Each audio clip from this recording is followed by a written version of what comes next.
Shalom saudara yang kasih oleh Tuhan, jumpa kembali dengan saya Agustono Asin di program Saya Mau Mengikut Yesus. Pada kesempatan ini kita masih belajar topik kebenaran firman Tuhan tentang rahasia hidup bahagia. Kita telah memasuki seri yang ketiga, dan di seri ketiga ini saya ingin membahas tentang komponen kebahagiaan yang kedua, yaitu penentu kebahagiaan. Kebahagiaan itu ditentukan oleh sikap kita, sikap hidup kita.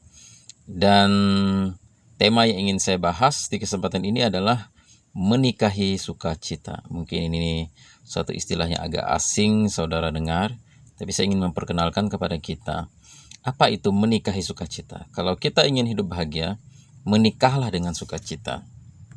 Nikahilah sukacita atau jadikanlah sukacita sebagai istrimu yang kedua, atau sukacita itu sebagai suamimu yang kedua. Saudara mungkin penasaran dengan apa yang ingin saya paparkan ini.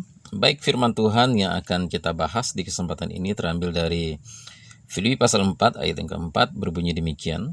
Bersukacitalah senantiasa dalam Tuhan, sekali lagi kukatakan, bersukacitalah. Saudara yang kasih oleh Tuhan, Alkitab mengatakan bahwa bersukacitalah senantiasa. Sekali lagi kukatakan, bersukacitalah. Salah satu komponen kebahagiaan adalah penentu kebahagiaan, di mana kebahagiaan itu ditentukan oleh sikap kita. Kebahagiaan ditentukan oleh sikap kita, dan salah satu sikap yang menentukan kebahagiaan kita adalah sikap senantiasa bersukacita. Di dalam Filipi pasal 4 ayat 4 tadi mengatakan, bersukacitalah senantiasa dalam Tuhan. Sekali lagi kukatakan, bersukacitalah. Sukacita diberikan oleh Tuhan Yesus bagi orang yang percaya kepada Tuhan Yesus. Oleh sebab itu, milikilah, aktifkanlah, buatlah ia dominan dalam hidupmu, kembangkanlah sukacita, hargailah sukacita yang Tuhan berikan itu, nikmatilah dan nikahilah sukacita itu. Bukankah setiap kita ingin hidup bahagia di dalam dunia ini? Berbagai usaha kita lakukan, berbagai persiapan kita lakukan. Padahal sebenarnya untuk hidup bahagia sebenarnya dimulai dari gaya hidup dan sikap hidup yang benar dalam menjalani kehidupan ini. Nah, di kesempatan ini saudara, saya akan membagikan rahasia sederhana dari kebenaran firman, bagaimana caranya agar kita bisa hidup bahagia. Dan kebahagiaan itu ditentukan oleh sikap hidup kita, dan sikap hidup yang harus kita miliki adalah senantiasa bersukacita. Dan saya beri judul firman Tuhan ini, renungan ini, nikahilah sukacita. Jadikanlah sukacita sebagai istrimu yang kedua, atau jadikanlah sukacita sebagai suamimu yang kedua. Saudara yang kasih yang pertama kita belajar adalah kebahagiaan dimulai dengan memiliki gaya hidup senantiasa bersukacita.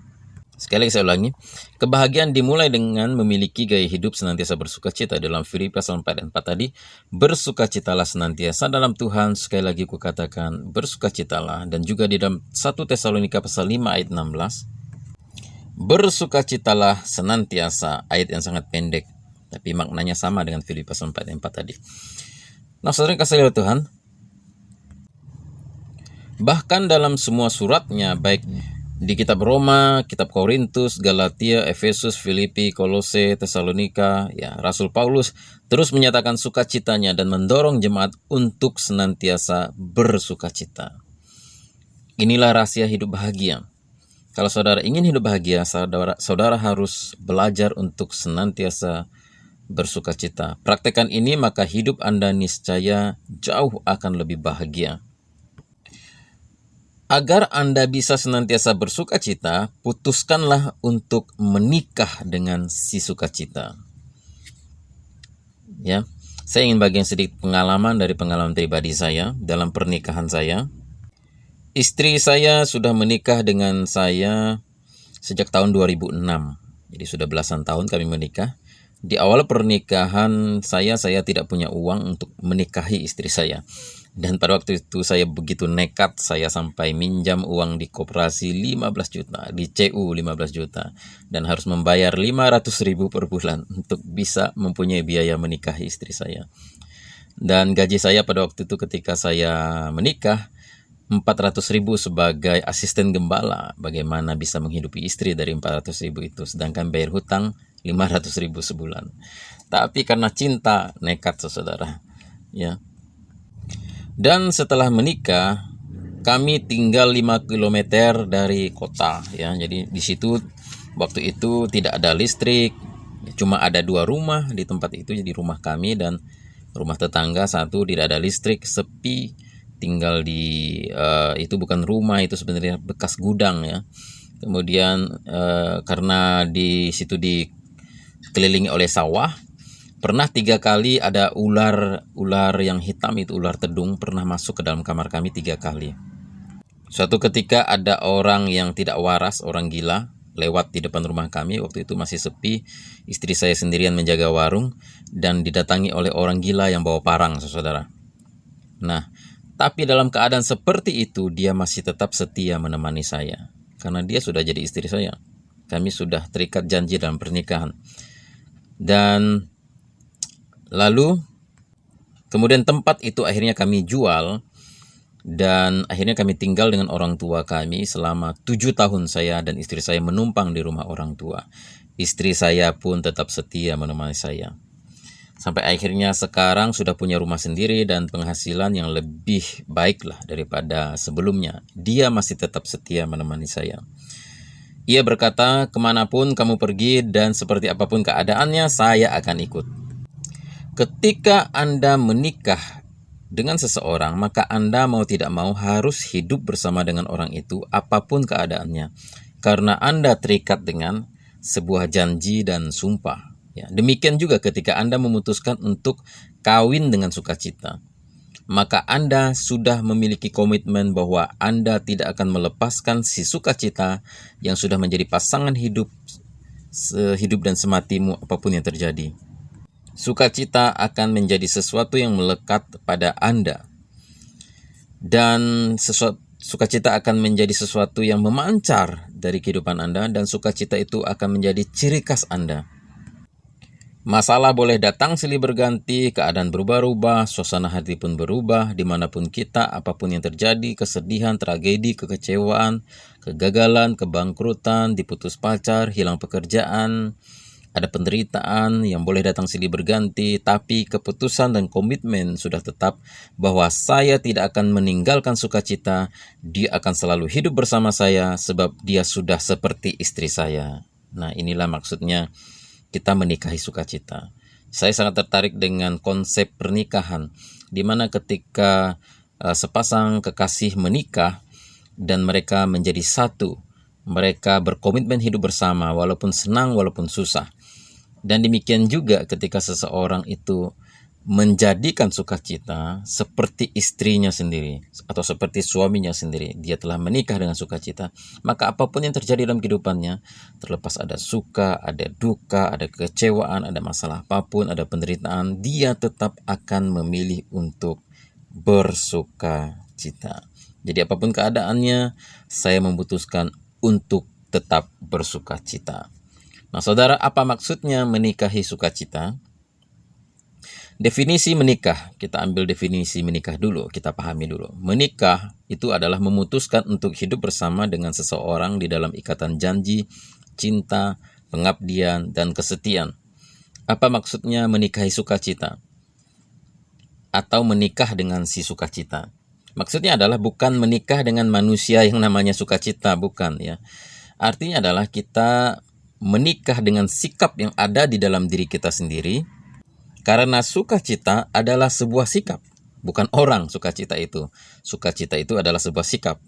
Ya, jadi yang saya maksudkan, jadikan sukacita sebagai istrimu yang kedua itu bukan menikah dengan seseorang yang namanya sukacita, bukan. Itu adalah sikap yang ada di dalam diri kita, yang ditaruh oleh Tuhan, dan itu kita jadikan sebagai sesuatu yang begitu dominan di dalam diri kita.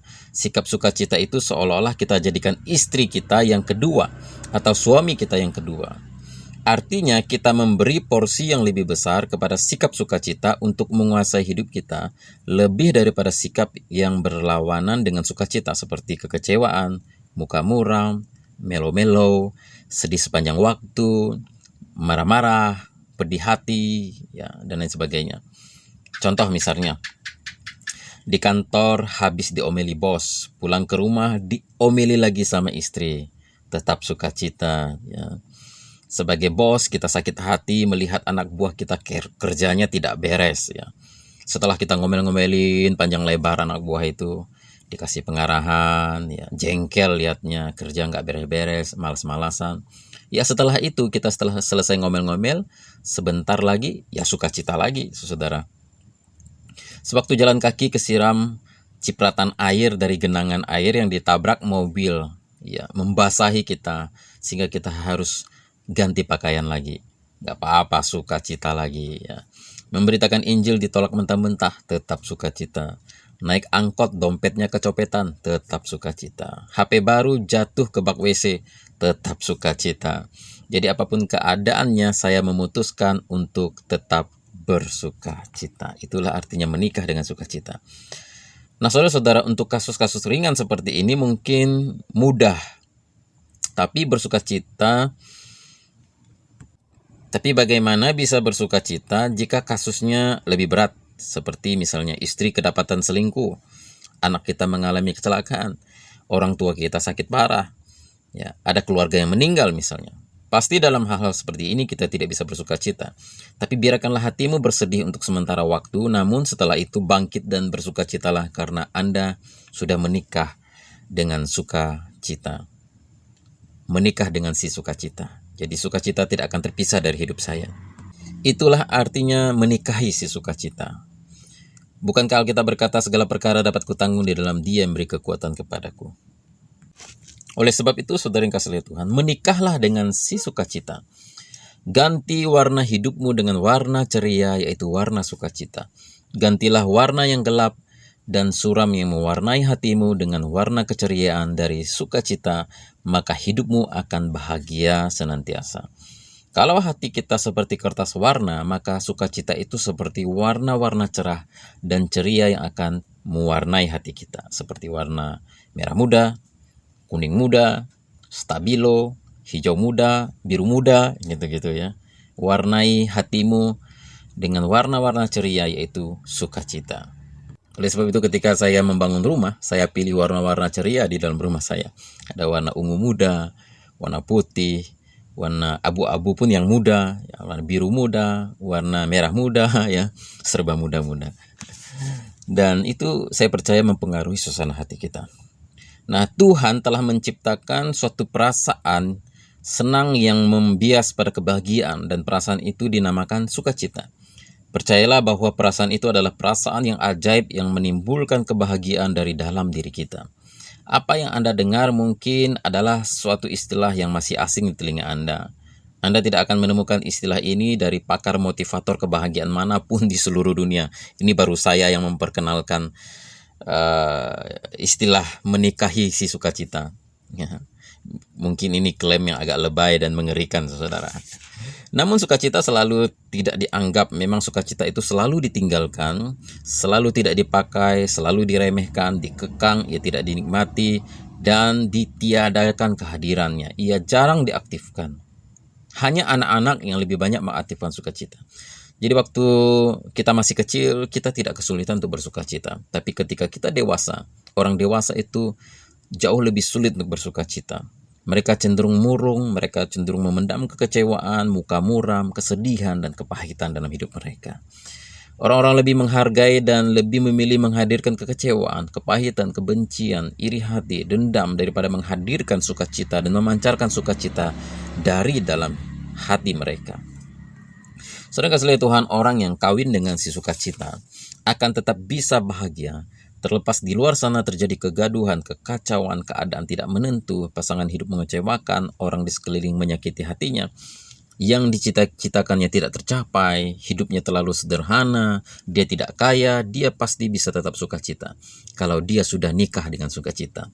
Langkah sederhana untuk hidup bahagia adalah dimulai dengan langkah yang sederhana, yaitu menikahi sukacita, yaitu sikap sukacita yang ada di dalam diri kita. Ikutilah perintah Alkitab ini, percayalah saudara, bersukacitalah senantiasa, kata Alkitab. Sekali lagi kukatakan bersukacitalah. Kalau Anda ikuti ini, mengikuti perintah Tuhan ini, saya percaya hidupmu akan jauh lebih berbahagia. Saya ingin bersaksi sedikit. Dulu sebelum saya tahu rahasia ini, dan saya belum mengerti firman Tuhan ini, ya, tentang menikahi sukacita ini, bersukacita senantiasa. Saya adalah orang yang sangat murung, saudara. Saya orang melankolik, ya. Walau saya Kristen dan saya sudah jadi anak Tuhan, ya, saya itu orang yang cenderung pemurung. Teman-teman, ada yang mengatakan saya adalah orang yang tidak punya semangat hidup. Wah, menyedihkan sekali hidup saya. Sampai-sampai ada orang yang dia tidak terlalu percaya kepada Tuhan, ya, dia bukan orang yang suka ke gereja, tapi dia berkata, saya lihat kamu itu orang yang gak punya semangat hidup. Itulah saya yang dulu, pemurung. Tapi sekarang saya tidak mau lagi hidup seperti itu. Rugi hidup menjadi seorang pemurung. Kita harus hidup selalu bersuka cita, karena kita memiliki Yesus Kristus di dalam hidup kita, dan kita telah ditebus oleh darahnya, dan kita telah diselamatkan. Bersukacitalah senantiasa. Nah, nikahilah sukacita, milikilah sukacita, aktifkanlah sukacita itu senantiasa di dalam hidupmu. Sekarang setelah mempraktikkan ini, saya sangat puas dan bahagia dengan hidup saya. Bukan saya puas karena saya telah menjadi kaya, atau apa yang saya cita-citakan tercapai. Bukan. Tapi karena saya mempraktikkan sikap hidup bersukacita senantiasa. Itulah penentu kebahagiaan. Ya, hidup kita itu mau bahagia ditentukan oleh sikap kita. Dan sikap yang menentukan kebahagiaan adalah sikap bersukacita. Mengapa harus menikahi sukacita? Sukacita adalah salah satu karunia dari Allah untuk mewarnai kehidupan manusia agar manusia itu mendapatkan perasaan bahagia. Sukacita adalah salah satu buah roh hasil karya Roh Kudus di dalam orang yang percaya pada Yesus. Alkitab mengatakan buah-buah roh adalah kasih, sukacita, damai sejahtera, kesabaran, ya, kemurahan, kebaikan, penguasaan diri, dan lain-lain. Ada 9 buah roh, ya. Nah, saudara, ciri-ciri orang yang percaya kepada Yesus dan sudah diselamatkan adalah ia memiliki sukacita dalam hidupnya. Sukacita adalah rahasia hidup bahagia. Sukacita adalah obat yang manjur, obat bagi hati yang terluka, obat penyembuh stres. Ya. Amsal pasal 17 ayat 22 mengatakan, hati yang gembira adalah obat yang manjur, tetapi semangat yang patah mengeringkan tulang. Hati yang gembira adalah obat yang manjur, tetapi semangat yang patah mengeringkan tulang. Sukacita adalah obat yang manjur, obat bagi hati yang terluka, penyembuh stres, saudara. Apa yang saya ingin tekankan di sini adalah jangan tinggalkan sukacita apapun yang terjadi dalam hidupmu. Beri porsi yang lebih besar pada sukacita untuk mewarnai hidupmu. Biarkanlah sikap sukacita mengambil alih hidupmu daripada sikap murung, sikap sedih, melau, melankolik, hati yang selalu dinaungi awan mendung, ya, awan kelabu. Aktifkanlah sukacita, gunakanlah sukacita, pelihara dan pertahankan sukacita sebanyak mungkin dari setiap jam, setiap menit, dan setiap detik yang kamu lalui di dalam hidupmu. Senantiasalah bersukacita seperti yang dikatakan oleh Alkitab. Demikianlah apa yang bisa saya bagikan, saudara, di seri yang ketiga ini. Nikahilah sukacita, milikilah sukacita, pancarkanlah sukacita dari hidupmu, dan aktifkanlah sukacita itu, tebarlah sukacita itu melalui hidupmu, dan engkau pasti akan bahagia. Amin.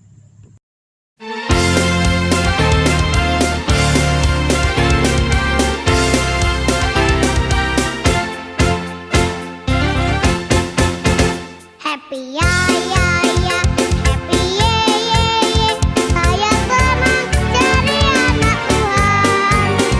Siang jadi kenangan, malam jadi impian. Cintaku semakin mendalam.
semua anak-anaknya sedang bermimpi. Ada yang bermimpi diajak papa jalan-jalan. Ada yang bermimpi dibeliin baju baru sama mama. Ada yang mimpi dapat sepatu baru. Nah, itu kok bubuknya senyum-senyum. Pasti mimpi ketemu Tuhan Yesus. Semua mimpinya indah-indah sekali.